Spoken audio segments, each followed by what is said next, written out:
Hey everybody, today it's Rob the Jeweler. Today we're going to do a simple clasp repair, and a lot of times, a lot of these places, they'll charge you anywhere from $50, sometimes even more, to replace a clasp. It depends on the type of clasp.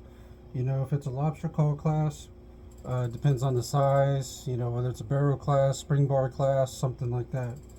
Um, So what we got here is a pretty simple uh, clasp repair, and the customer actually gave us the clasp to use to replace it with. So that's going to help with the costs. But I'm going to show you how to do a simple clasp repair, and this way, if you run into the problem and you save yourself a little money, you can do it yourself. So here is what we got. Now you take a look here. We have, you can see the lobster claw clasp with the jump ring.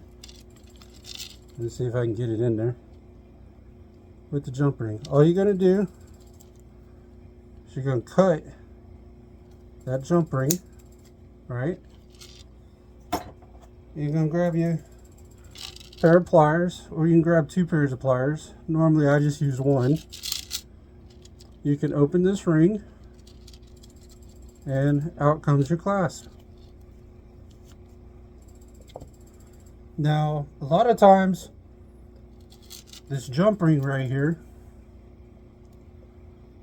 if I can get it in there, a lot of times this jump ring right here that you see,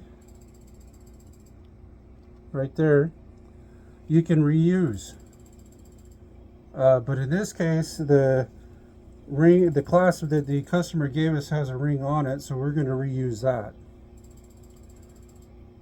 So now what we have to do is we're going to take this ring and we're going to hold it with a pair of pliers. This is the ring that come on the clasp for the customer. We're going to hold that. We're going to take the clasp. There's a little hole, and we can slip the ring right through there, like that. Now we got our ring and we got our clasp. Now what we got to do is take the end tab, slip it through there. Now our necklace is on there completely, but what we need to do is we need to grab another pair of pliers, and we're going to close this ring. Okay, like that. Then you want to get as flush as you can. As flush as you can. Now, the best thing to use, because now what we need to do is we need to weld this ring together. You could leave it push closed, but this ring, if you leave it push closed, it gets hung up on something. Clasp gets hung up on something. You can the ring will just open and the clasp will fall off. So what we want to do is we want to weld it together. So what we're going to do is we're going to use this to clip. It's a clip and pair of tweezers.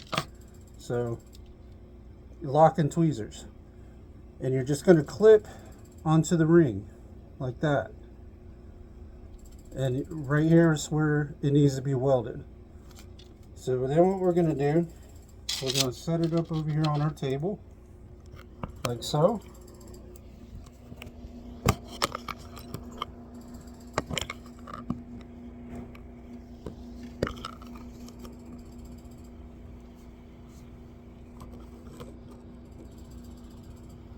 Okay. Now, what we need to do, we're going to fire our torch up here. Now first, if you're using a torch, generally for necklaces and smaller repairs, I usually like to use a number 3 tip or a number 5 or a number 4 tip. And for bigger repairs like ring sizing and stuff like that, I usually use a 5 tip.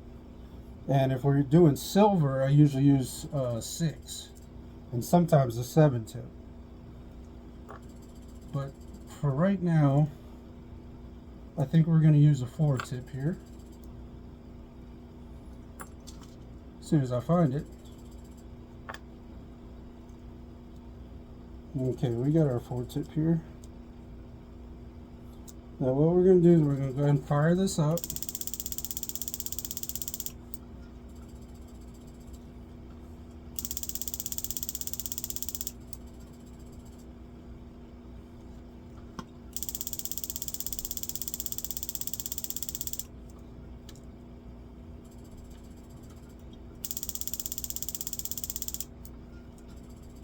Sometimes it takes a minute.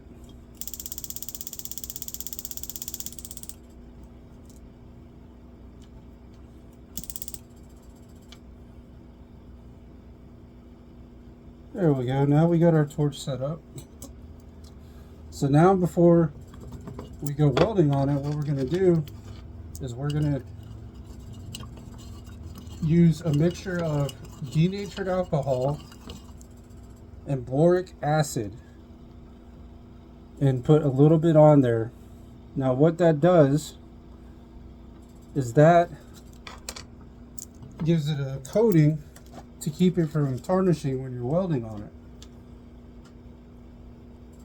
So after you put the denatured alcohol on there, what you're going to do is take your torch and you're going to just go over it and it's going to catch fire.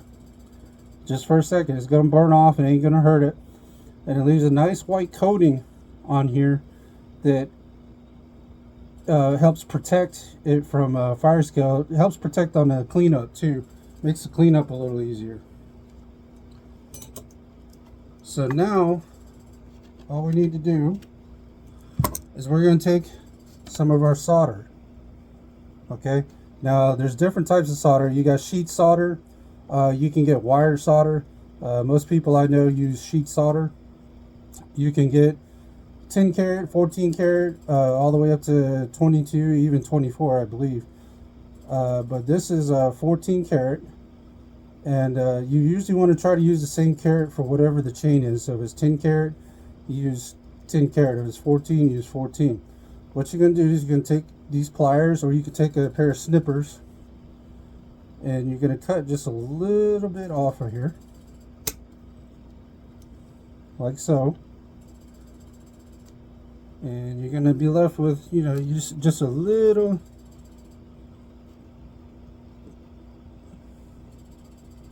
See if I can show you there. Just a little piece. Right.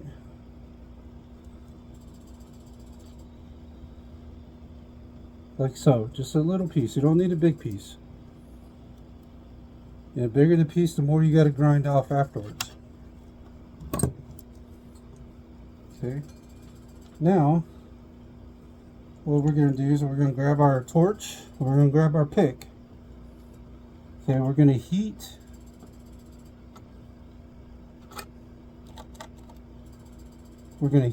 our piece of solder here, like so. We heat it up, we can get it on to the pick. Now you can see it's on there like a little ball. Now you're just going to heat up your piece. Now your torch, you don't need a real big flame. I'm using a 4-tip with a very small bushy flame. You don't need a huge flame. You're going to heat your piece up first, just a little bit.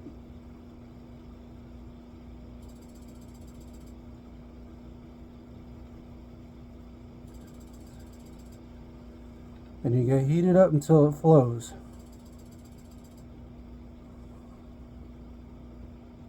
Like so. When it flows, you want to stop.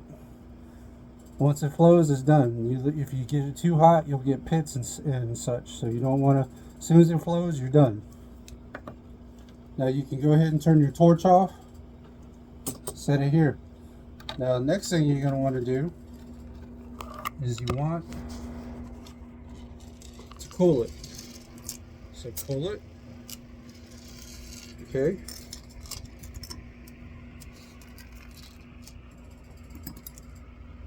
And then, as you can see,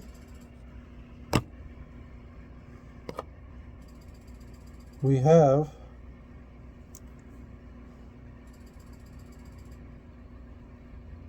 our jump ring on there, and it's soldered. Now we do still have some other few odd ending things that we need to do here. We still need to clean it up and polish it. We need to smooth it out a little bit. So what we're going to do is I'm going to use a black rubber wheel. Now these come in different grades. You can get mid, more aggressive. Personally, I like the black. It's a good middle ground. But we're going to use that just to smooth out the ring a little bit on the clasp that we just welded.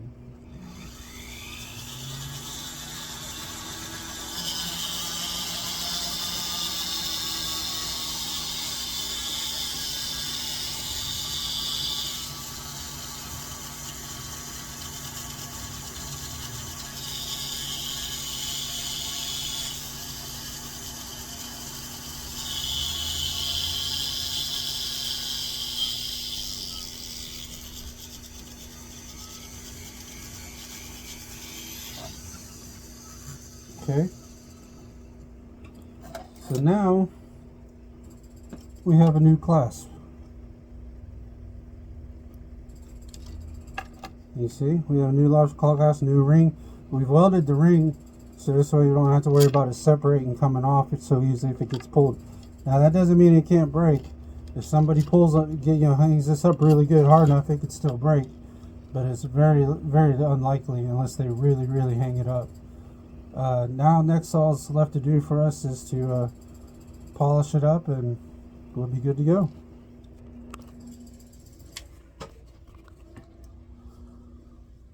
Okay, so we're going to come back here to the buffing room. Alright, and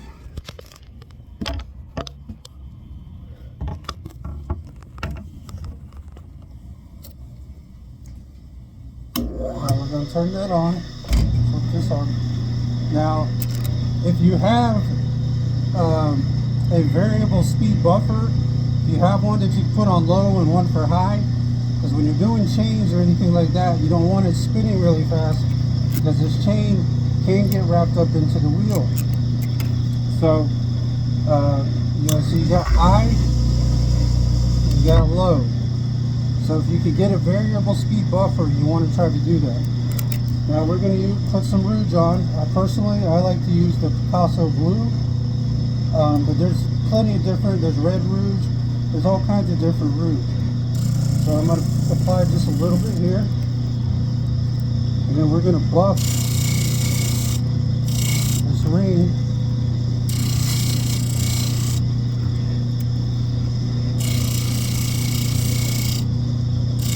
That.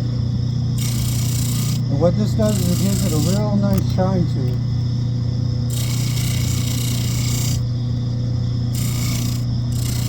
Gives it a real high gloss.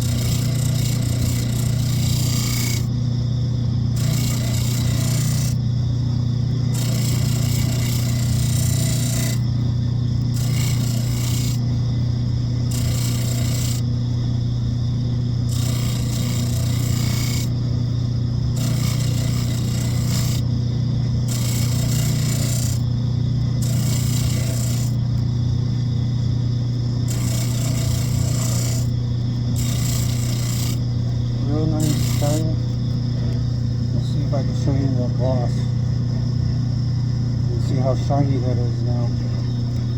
Now I'm going to show you a little trick here. If you want to polish the whole chain, you can get you something like this, and you can put the chain on it and just roll it around the buffer. Or if you can't get one of these, you get some duct tape that's already off of it, and the piece that's the duct tape is wrapped around, you can use that as well. Something kind of like this. You know, the inside of the duct tape, once it's all used up, you can use that. If you can find something like this, that would be perfect. And what you do is you just put your chain on there. and just roll it like that. And you just keep rolling, keep rolling.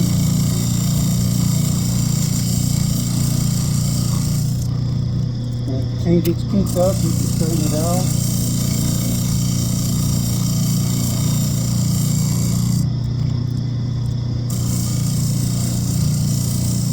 Keep going, keep going. Okay. Now we're going to run through that side one more time.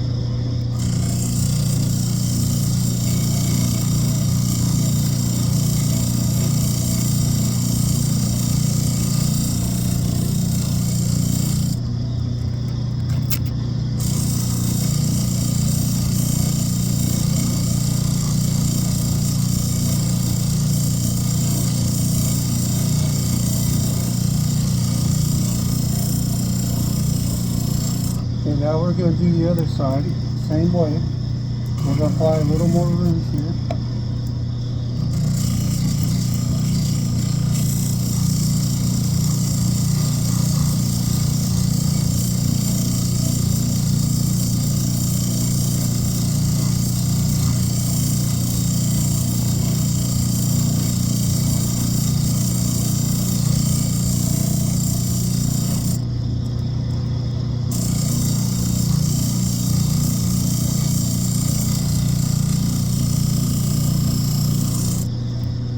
Okay, and then we're going to run through that side one more time. Put a little more rouge here.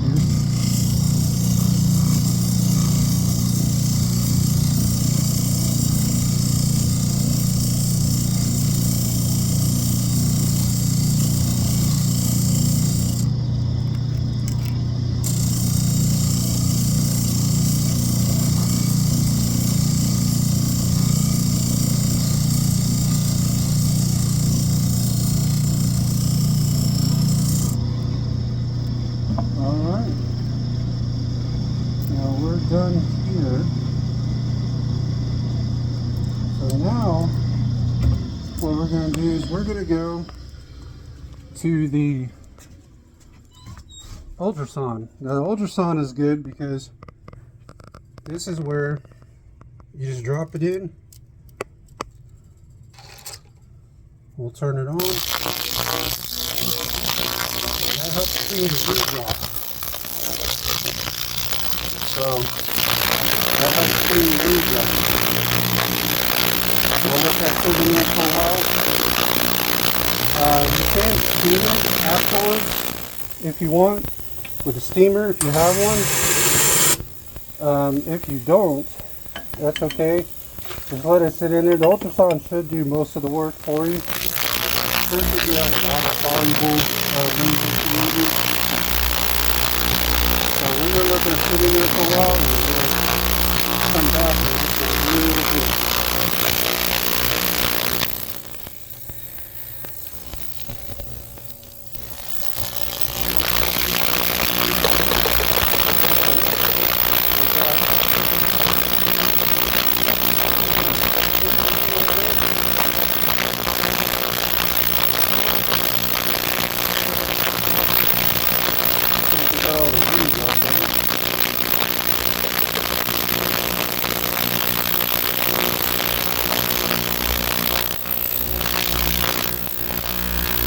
Well, we're going to run this in and we're going to rinse it off.